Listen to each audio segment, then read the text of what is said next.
The African Union's blueprint, Agenda 63, embodies aspirations of the continent, such as the goals for every African nation to reach the middle income category, promote integration, responsive public institutions, resolve conflicts, and ensure that Africa becomes an influential global player.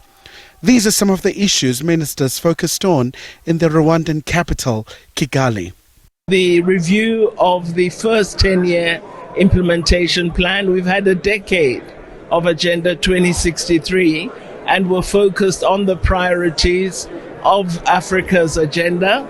So this meeting was directed at reviewing, at considering the review report, but also preparing for the second 10-year implementation plan. So really saying, what are the lessons that we have learned and what should we do, having recognized some of the challenges that confronted us. The review report is a thorough analysis drawing on member states' practice.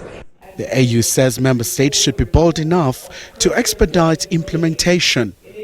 Africa has to remain a strong and influential global player. These 7 moonshots of the second 10-year implementation plan are aligned to the broad scope of the aspiration of the agenda. And these ambitions will require courage and conviction to make them a reality.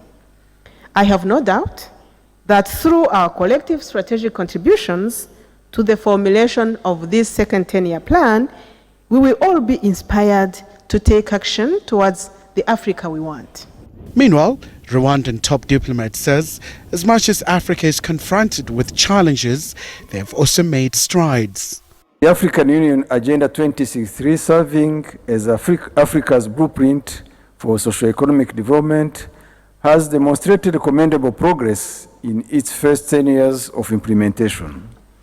Substantive advancements have been made to improve road network connectivity, single African air transport market, electrification, access to ICT, gender equality, the establishment of the African Continental Free Trade Area, to name but a few.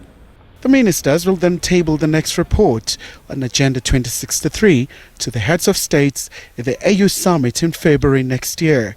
Khayelihle Khumalo, SABC News, Johannesburg.